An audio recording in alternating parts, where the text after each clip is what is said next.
দ্বিতীয় শ্রেণীর ছেলেমেয়েরা দেখো, তোমাদের আমার বই 46 পৃষ্ঠা খোলো। আমরা আগের দিন 45 পৃষ্ঠা পর্যন্ত করেছিলাম। 46 পৃষ্ঠায় দেখো, ছবি দেখে ফাঁকা ঘরে ঠিক মতো লিখি। কাজ তাড়াতাড়ি করবো, এগুলো ফালতু কাজ, এগুলোর থেকে বেশি কিছু শেখার নেই, পরপর পড়ব আর করবো। রাজুর হাতের বল, তাহলে তিনজন বল নিয়ে দাঁড়িয়ে আছে দেখো, মীর, রাজু আর রানা। তিনজনের বলের আকৃতিটা খেয়াল করবো, এটার থেকে সমস্ত কাজগুলো আছে। রাজুর হাতের বল রানার হাতের বলের থেকে বড়। দেখে নিই, রাজুর বল রানার হাতের বলের থেকে বড়। এখানে রানা দাঁড়িয়ে আছে। অথচ মীরের হাতের বলের থেকে ড্যাশ, তাহলে মীরের হাতের বলের থেকে এর রাজুর বল ছোট, তাহলে এখানে লিখব ছোট।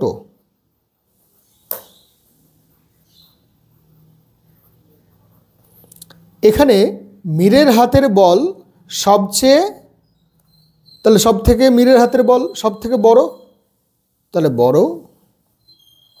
ব ডয়বিন্দুরা বর ডয়বিন্দুরায় ওকার দুটোই হয়। ও রানার হাতের বল সব থেকে, তাহলে রানার হাতের বল সব থেকে ছোট তিনজনের মধ্যে, তাহলে সব থেকে ছোট। তিনটে এখানে ফল আছে, তরমুজ, কমলালেবু, লিচু। তোমরা তিনটে ফলই দেখেছো, তরমুজ সবুজ ভেতরটা লাল, কমলালেবু মাঝারি আকৃতির, আর লিচু একদমই ছোট। তরমুজ সব থেকে বড়, কমলালেবু তরমুজের থেকে, তাহলে কমলালেবু তরমুজের থেকে ছোট। আচ্ছা, এখানে হালকা বলেছে, ছোট বললেও হতো, হালকা, তাই হলো। কিন্তু লিচুর থেকে, তাহলে লিচু এখানে লিচুর থেকে ভারী, তাহলে হালকার বিপরীত আমরা ভারী, পরিমাণগত বিষয় আমরা শিখেছি এর আগে, হালকা ভারী, পনবেশ জানার বই থেকেও শিখেছি।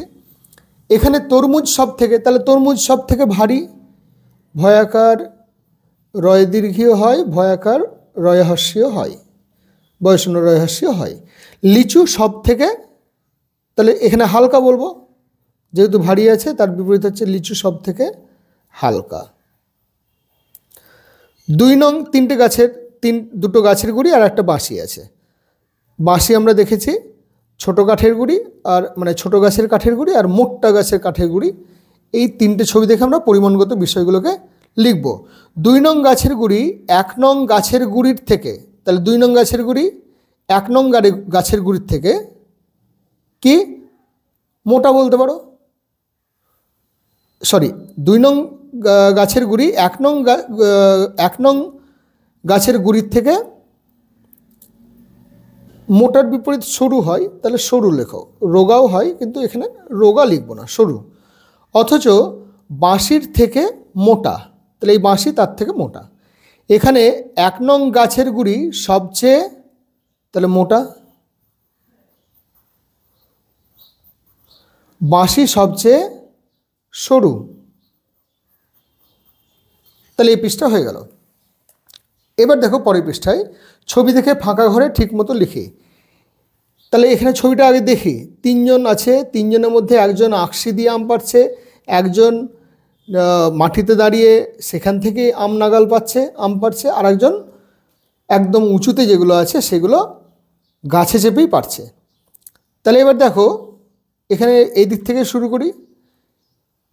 এই আমটা একটু ড্যাশতে, উঁচুতে নিচুতে দেখি, তাই সৌমেন আকশি দিয়ে পারছে।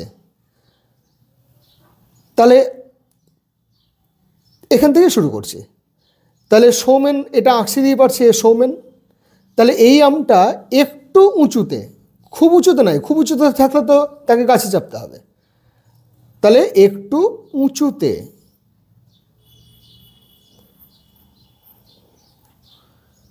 তাই সৌমেন আকশি দিয়ে পারছে। এই আমটা অনেক ড্যাশতে, তাই ডেভিড গাছে উঠে পারছে। তাহলে এই ডেভিড গাছে উঠে পারছে, তাহলে এটা কি আছে, অনেক উঁচুতে। এটা ছিল একটু উঁচুতে, তার জন্য আকশি দিতে হচ্ছিল, আর এটা আছে অনেক উঁচুতে।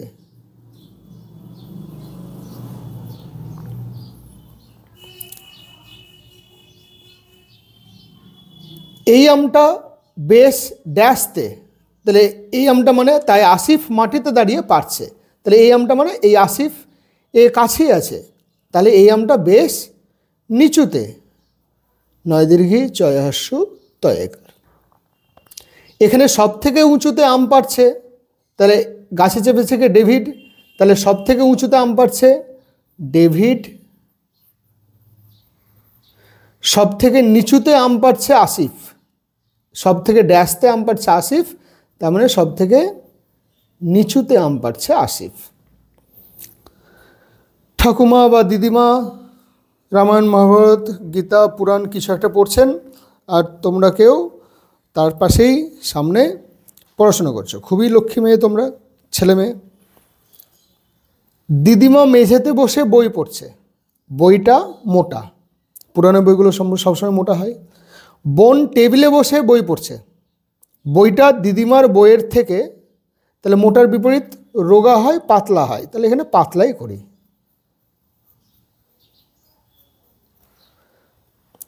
চারজন দৌড়চ্ছে, ববি, সলমন, জন, সানি। তাহলে প্রথমজন ববি, দ্বিতীয়জন সলমন, তৃতীয়জন জন, চতুর্থজন সানি। এখানে দেখো ফিনিশিং লাইন, সবাই বেশ হাসি খুশিভাবে দৌড়চ্ছে। ছেলেরা দৌড়াদৌড়ি করছে, ববি সবার ড্যাশ আছে, তাহলে ববি সবার আগে আছে, তাহলে ববি সবার আগে আছে বা সামনে আছে, তাও হয়। সবার পেছনে আছে সানি, সবার পেছনে আছে সানি, মুখটা একটু মন খারাপের জন্য। সবার পেছনে আছে সানি। সলমন জনের সামনে আছে, তাহলে সলমন জনের সামনে আছে, অথচ ববির ড্যাশ আছে, ববির তাহলে পেছনে আছে, ববির পেছনে আছে। জন সানির ড্যাশ আছে, তাহলে জন সানির আগে আছে, সানির আগে জন আছে, তাহলে জন সানির সামনে করে দিই, সামনে আছে, অথচ ড্যাশের পিছনে আছে, তাহলে জন কার পিছনে আছে? সলমনের, সলমনের পেছনে আছে। তাহলে এই কাজটা আমাদের হয়ে গেল। আমরা এখান থেকে উঁচু নিচু, রোগা মোটা, ভারী হালকা, সামনে পেছনে এগুলো জানলাম।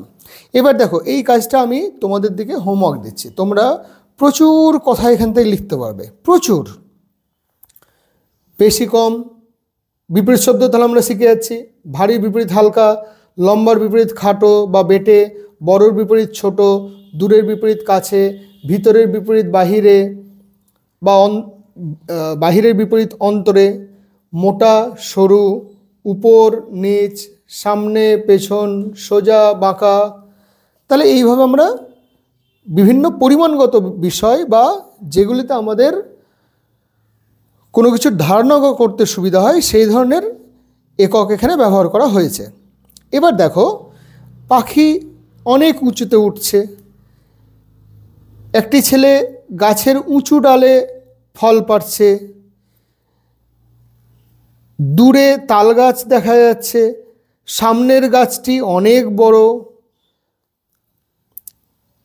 নীল জামা পরা ছেলেটি অনেকগুলি ফল ঝুড়ির মধ্যে রেখেছে, অন্য ঝুড়িতে কম ফল আছে, বয়স্ক লোকটি ভারী মাল বহন করছে, তার জন্য এমনিতেই বয়সের ভারে তো কুঁজো হয়েই যায়, তার সঙ্গে সঙ্গে ভারী জিনিস বলছি বলে দেখো কুঁজো হয়ে গিয়েছে। ছোট ছেলেটি, বয়স্ক লোকটির পাশের ছোট ছেলেটি হালকা মাল বহন করছে, দূরে পাহাড় দেখতে পাওয়া যাচ্ছে। তাহলে এরকম করে আমরা বিভিন্ন রকম পরিমাণগত বিষয়গুলোকে লিখব বা অভ্যেস করব। এবার দেখো এই সমস্ত কাজ খুব অল্প সময়ের মধ্যে আমরা শেষ করে দেবো, কেন কি তারপরে যে আরও ক্লাস 2 এর মধ্যেই যে আরও অন্যান্য অনেক বিষয় আছে সেই বিষয়গুলো আমরা তখন শুরু করতে পারবো। খালি বই, এই বইটা আমার বই শেষ করে দিলাম, এটাতেই তোমাদের পড়া কিন্তু হয়ে যায় না, আরও বাড়তি অনেক জিনিস জানতে হবে। সবাই শিখছে তো তোমাকেও শিখতে হবে। দেখো এখানে সংখ্যা দেওয়া আছে বলের মধ্যে, কিছু খেয়াল করবা কিন্তু, নাহলে ভুল হয়ে যাবে। 4, 8, 9, 5, 7। তাহলে এই সংখ্যাগুলো আমার এখানে পরপর সাজাতে হবে। এখানে কি ক্রমে? এখানে ছোটোর থেকে বড়, তার মানে সব থেকে ছোটোটা আগে আছে, সব থেকে বড়টা শেষে আছে। এটাকে আমরা অঙ্কের ভাষায় বলবো 4 ক্ষুদ্রতর 5, মানে 4 5-এর থেকে ছোট, তার জন্য তীর খাচ্ছে। 5 ক্ষুদ্রতর 7, 7 ক্ষুদ্রতর 8, 8 ক্ষুদ্রতর 9। কিন্তু আমি যদি এরকম দিই তাহলে তখন কিন্তু বৃহত্তর কথাটা হবে। তাহলে এটা ক্ষুদ্রতর চিহ্ন আর এটা বৃহত্তর চিহ্ন। তাহলে এখানে এবার পরেরটাই কী আছে, 13, 1 10 3 13, 1 10 1 11, 1 10 4 14, 1 10 7 17, 1 10 9 19। তাহলে সবগুলিরই দশকের ঘরে 1 আছে, তাহলে 1 10-এর ঘর। কিন্তু 1 10-এর সঙ্গে কারুর 1 একক, কারুর 3, কারুর 4 একক, কারুর 7 একক, কারুর 9 একক। তাহলে সব থেকে এ সবার কাছে তীর খাচ্ছে, তাই না? তার মানে এখানে সব থেকে ছোটোটা হবে, তোমাদের দিকে একটা চিহ্ন করে দিয়েছে এখানে। তাহলে এটা ছোটোর থেকে বড় হচ্ছে। তাহলে সব থেকে কম কত, 1 10, তার সঙ্গে 1 একক আছে, তাহলে এটা হচ্ছে 11। তোমরা এগুলো এখন সংখ্যারেখার সাহায্যে অনায়াসেই শিখে গিয়েছো যে এই সংখ্যাগুলির মধ্যে 11 হচ্ছে সব থেকে ছোট। তারপরে তাহলে 11 হয়ে গেলে 11টাকে একটু এরকম করে দাগ দিয়ে দেবো, তাহলে খুঁজতে হয় না বা ভুল হয়ে যায় না।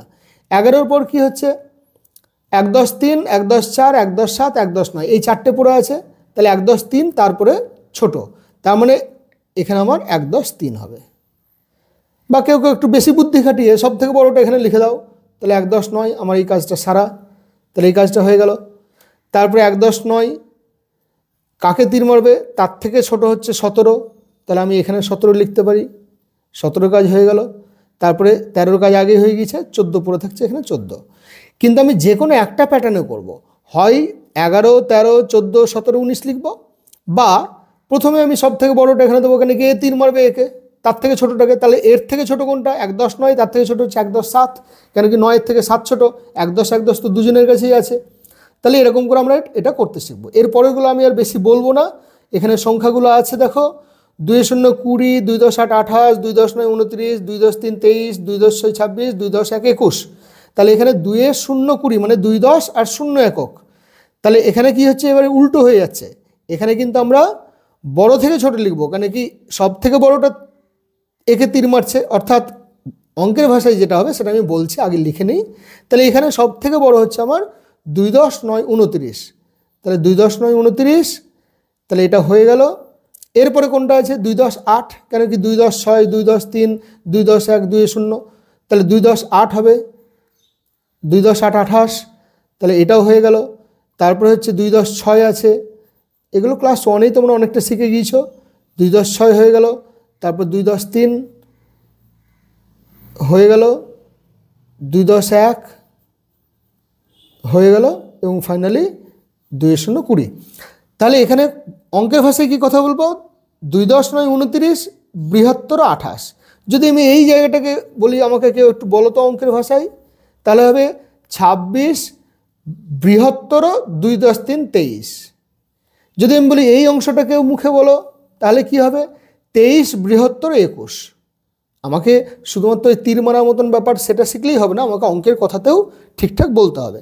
তাহলে এখানেও দেখো সবগুলো সংখ্যা আছে। এবার দেখো কিন্তু একটু ঘুরিয়ে পেঁচিয়ে দিচ্ছে, মানে এখানে সবগুলোই 2 10-এর ঘর দিয়েছিল, এখানে সবগুলোই 1-এর ঘরে দিয়েছে, এগুলো সবগুলোই এককের ঘরের সংখ্যা দিয়েছিল। এবার একটু পাল্টে দিয়েছে, মানে দশকের ঘরের অঙ্ক দিয়েছে, কিন্তু দশকের ঘরে 2 10, 8 10, 5 10, 4 10, 9 10 বিভিন্নভাবে দিয়ে দিয়েছে। এবার আমরা কি দেখবো, যখনই এরকম 2 অঙ্কের সংখ্যা বা 3 অঙ্কের সংখ্যা দেখবো, তখনই আমরা আগে শতকের ঘর বা দশকের ঘর দেখব। এখানে সবগুলো 2 অঙ্কের সংখ্যা, তাহলে দশকের ঘর দেখব। দশকের ঘরে সব থেকে বড় কি, 4 2 4 5 8 9, দশকের ঘরে সব থেকে বেশি 9। তার মানে অবশ্যই আমি আর এককের ঘর খুঁজতেই যাব না, আমি যখনই দশকের ঘরে 9 দেখতে পেয়ে গেলাম আর দশকের ঘরে 9 কোনো সংখ্যা নাই, তখন আমি জেনেই গেলাম এটাই সব থেকে বড়।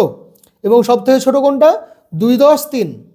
তাহলে আমি যখন লিখব, তাহলে এটা হচ্ছে ছোটোর থেকে বড়, কেন কি তীর খাচ্ছে সবার কাছে। আমি যদি এই অংশটাকে বন্ধ করে রেখে দিই, তার মানে কি হবে, তার মানে এই সংখ্যাটাকে এই সংখ্যাটা একে তীর মারবে, বা এই সংখ্যাটা ছোট এর থেকে। তাহলে সব থেকে ছোটোটাকে আমরা এখানে লিখব। তাহলে 2 10 3 সব থেকে ছোট, 2 10 3, তাহলে এটা কাজ হয়ে গেল। তারপর 4 0, 5 10 9, 8 10 9, 9 10 8, তাহলে 4 10, এর কাজ হয়ে গিয়েছে। তারপরে 5 10, 5 10 9, এটা কাজ হয়ে গেল। এবার 8 10 6 আর 9 10 8, তাহলে 8 10 6, এখানে 8 10 6, আর এখানে 9 10 8 সব থেকে। তাহলে দেখো 9 10 8 এর থেকে বড়, 9 10 8 এর থেকে বড়, 9 10 8 এর থেকেও বড়, 9 10 8 এর থেকেও বড়। তাহলে এবার আমি ধরে নাও যদি এই সংখ্যাটাকে অঙ্কের ভাষায় বলতে চাই, তাহলে কি বলবো, তাহলে বলবো 23 ক্ষুদ্রতর 40।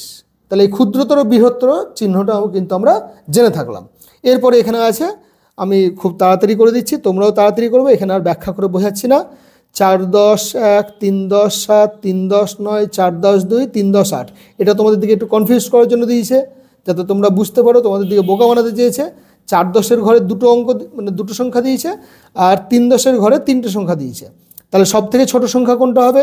3-10-এর। 3-10-এর সঙ্গে কি হবে? 3-10-7, 3-10-9, 3-10-8। 3-10-এর সঙ্গে 7 একক, 3-10-এর সঙ্গে 9 একক, 3-10-এর সঙ্গে 8 একক।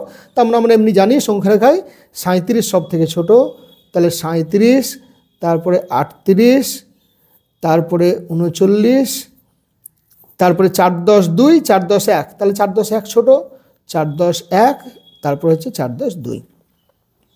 এরপরে 22, 2-10-2, 4-10-2, 3-10-1, 2-10-7, 3-10-9। এই 3-10-9টা অনেকে তোমরা দেখো না, নিয়ে ভুল করে দাও। তাহলে এখানে 3-10-9 আছে, 2-10-7, 4-10-2, 2-10-2, 3-10-1। সব থেকে বড় কত হবে? 3-10, 3-10, 2-10, 2-10, 4-10। তাহলে 4-10 সব থেকে বড়, তাহলে 4-10-2 এখানে সব থেকে বড়। তাহলে এই কাজ হয়ে গেল, টিক দিয়ে দিলাম। এখানে তারপর 3-10-9 আছে, তাহলে 3-10-9, 3-10-9 হয়ে গেল। তারপর 3-10-1, 3-10-এর কাজ শেষ। এবার 2-10 দুটো আছে, তাহলে 2-10-এর সঙ্গে 2 আছে, 2-10-এর সঙ্গে 7 আছে, তাহলে 7 বড়। তাহলে এখানে 2-10-7, আর সবশেষে পড়ে থাকছে কত? 2-10-2, 22। তাহলে আমাদের 49 পৃষ্ঠা পর্যন্ত হয়ে গেল। এবার দেখো 50 পৃষ্ঠা খুব তাড়াতাড়ি শেষ করতে হবে। এই বই সহজ, অত্যন্ত সহজ। 1, 2, 3, 1, 2, 3, 4, 1, 2, 3। তাহলে 3 আর 3 6, 7, 8, 9, 10। বা এখানে দেখো 3 আর 4 7, আর 3 10। এবার কি আমার এখন টুয়ে পড়ছে, মানে এখন আর ওই রকমভাবে ইয়ে করবার বয়স নেই যে 3 আর এই গুনবো 1, 2, 3, 4, 5, 6, 7, 8, 9, 10। এখন তোমাকে দেখতে হবে সংখ্যাটা। যদি এই বয়সে তুমি দেখতে না পারো, টুয়ে পড়ে যদি এই 3 আর 4 7 যদি বুঝতে না পারো, তাহলে কিন্তু মুশকিল আছে। তাহলে তুমি জানতে হবে পিছিয়ে আসো। দেখো 3 আর 4 7 কেমন করে হয়? 4 মানে কি? 4 মানে 3 আর 1। তাহলে এখানে 3 আছে আর এখানে 1 আছে। তাহলে আমি একটাকে যদি ঢেকে রেখে দিই, তার মানে দাঁড়াচ্ছে 3 আর 3 6 আর 1 7। আমরা এরম করেও যোগ করতে শিখবো। 9 আর 6 কত? হঠাৎ করে পারি না, হাতে গুনতে হয়। বা 9, তাহলে 6 মানে কি? 6 মানে 5 আর 1। তাহলে 9 আর 1 10, আর 5 পড়ে থাকলো, তাহলে 15। 7 আর 8 কত? তাহলে 7, 8। তাহলে 7 আমার আছে, ভালো কথা। 8 আছে, 8 মানে কি? 7 আর 1। তাহলে দুটো 7 হয়ে গেল। তাহলে 7 দুগুণে 14। আমরা তো এই টুয়ে পড়ছি মানে নামটা পড়ে নিয়েছি, নামটা শিখে নিয়েছি। 1 থেকে 10 পর্যন্ত নামটা মুখস্থ করে নেবো। তাহলে 7 দুগুণে 14, আর 1 পড়ে আছে, তাহলে 15। এরকম করে আমরা কিন্তু যোগ করতে শিখবো। তাহলে এখানে লিখবো 3। ওরা কি দাগ দিয়েছে? না, দাগ দেয়নি, সংখ্যাই লিখছে। তাহলে 3, 1, 2, 3, 4, 4, আবার 3। তাহলে এখানে মনে মনে দেখো ব্যাপারটা, 3 যোগ 1, 4 মানে 3 যোগ 1। তাহলে একটা 3, দুটো 3, তিনটে 3, 3 3 9 আর 1 10। আমি এরকম করে সেই ছোটো বয়সের মতন 1, 2, 3, তারপরে আবার 4টা আছে, তাহলে 4, 5, 6, 7, বা 1, 2, 3, তারপরে 4 ঘর নেবো, 1, 2, 3, 4, তারপরে 3 ঘর নেবো, 1, 2, 3। এ বয়স আর নাই, এটা ক্লাস 1-এর তোমাদের ভাই বোনেরা করবো এখন। কিন্তু তোমাকে এখন 3 আর 4 7 এটা ভাবতেই হবে। 7 আর 3 10, বা 3 আর 3 6, 6 আর 4 10, বা 3 আর 4 7, 7 আর 3 10। যে কোনো একটা দিক থেকে একটা প্যাটার্ন অনুযায়ী করবে। পরে যখন একটু বড় হবে তখন ঘুরিয়ে ফিরে করতে পারো। কেন কি আমার অনেক সময় 10 হিসেব করলে সুবিধা হয় তাড়াতাড়ি। তাহলে এখানে তোমার 4 আর 3 7, মানে 3 আর 4 7, 7 আর 3 10। 10 এখানে একক, দশক, আর এই এককের নিচে 0 দেবো। তাহলে 3 আর 4 7, আর 3 10। আবার গুনি 1, 2, 3, 4, 5, 6, 2, 5টি কচ্ছপ, 1, 2, 3, 4, 5। তাহলে দেখো 6 আর 2 8। এবার 8 আর 5 কত সেটা আমরা এরকম করে গুনি, 8-এর পর গুনি 5। তাহলে 9, 10, 11, 12, 13। এরকম করব না, আমরা কীরকম করব? 6 আর 2 8, আর 5 মানে কি? 5 মানে দেখো 2 যোগ 3। তাহলে 8 আর 2 10, আর 3 13। তাহলে এই আমি নিয়ারেস্ট 10 বানাবো। নিয়ারেস্ট 10 বানালে কী হবে, 10 বানাতে শিখলে সংখ্যা আমি ভেঙে যদি 10 বানাতে শিখি তাহলে তারপরে আমার যোগ করতে অনেক সময় সুবিধা হয়, পরে তোমরা অনায়াসে এগুলো পারবে সব। আবার দেখো যদি আমি এরকম ভাবি 6 আর 5 কত, তাহলে 6 মানে কি 5 যোগ 1, তাহলে 5 আর 5 10 আর 1 11, তাহলে 6 আর 5 11। অনেক সময় আমরা কী করি 5, 5-এর পর 6, তাহলে 6 7 8 9 10 11, বা প্রথমে কী করি 1 2 3 4 5, তারপর আরও 6 ঘর নিতে হবে, 1 2 3 4 5 6, তাহলে কত হলো। এবার অনেক আবার এমনি করে গুনে 1 2 3 4 করে গুনে, কেন তুমি তো জানোই যে এই ঘরটা 10-এর ঘর, তাহলে 10 আর 1 11। কিন্তু আমরা তার থেকে স্মার্ট হব, এখানে 5 আছে, 6 মানে কি 5 আর 1, তাহলে 5 আর 5 10 আর 1 1, তাহলে 11, 11 আর 2 13। তাহলে এখানে আগে লিখে নিই, প্রথমে আছে 6 এককের ঘরে লিখলাম, তারপরে আছে 2 এককের ঘরেই, তারপরে আছে 5, তাহলে 6 আর 2 8, 8 আর 5 13, বা 6 আর 5 11, 11 আর 2 13, তাহলে 1 10 3 13। তাহলে এখানেও লিখব 1 10 3 13। 4টে ট্রফি 4, 3টে ট্রফি 3, 5টা ট্রফি। এবার বলো তোমরা কিভাবে শিখবে। দেখো 4 মানে কি 3 যোগ 1, তাহলে 3 দুগুণে 6, 6 আর 1 7, তাহলে 4 আর 3 4 আর 3 7, 7 আর 5 কত, তাহলে 5কে যদি আমি এরকম করে ভাঙি 7 আর 3 হচ্ছে 10, 5 ভাঙলে 3 যোগ 2, তাহলে 4 আর 3 7, 7 আর 3 10, 10 আর 2 12। আবার দেখো অন্যরকমভাবে যদি করি, 4 মানে 3 যোগ 1, 3 মানে তো 3 আমার পড়েই আছে, 5 মানে 3 যোগ 2, তাহলে দেখো একটা 3, দুটো 3, 3টে 3, তাহলে 3 3কে 9, পড়ে আছে কত 10, 11 12, তাহলে 4 আর 5 9, 9 আর 3 12। তাহলে আমার সব দিক থেকে অঙ্ক আমি মেলাবো, একদিক থেকেই যে করব তা কিন্তু নয়, তাহলে 12 হলো। এবার দেখো এখানে 4 এককের ঘরে 4, এই ঘরে 3 আর এই ঘরে 5, 4 আর 5 9, 10 11 12, বা 4 আর 4 8, আর এখানে 1 আছে, 4 যোগ 1 তো, তাহলে 4 আর 4 8, আর 1 9, 9 আর 3 12, 9 আর 1 10, আর 2 পড়ে থাকলো তাহলে এখানে, তাহলে 12। তাহলে আমি যেদিক থেকেই করি না কেন এরকম করে 10 বানাতে শিখবো, তাহলে 10-এর পর আমার গুনতে সুবিধা হয়। তাহলে 4 আর 3 7, 7 আর 5 12। চলো তোমাদের এতক্ষণে অনেকটাই সময় হয়ে গিয়েছে, পরের দিন আমরা 51 পৃষ্ঠার থেকে শেষ করব।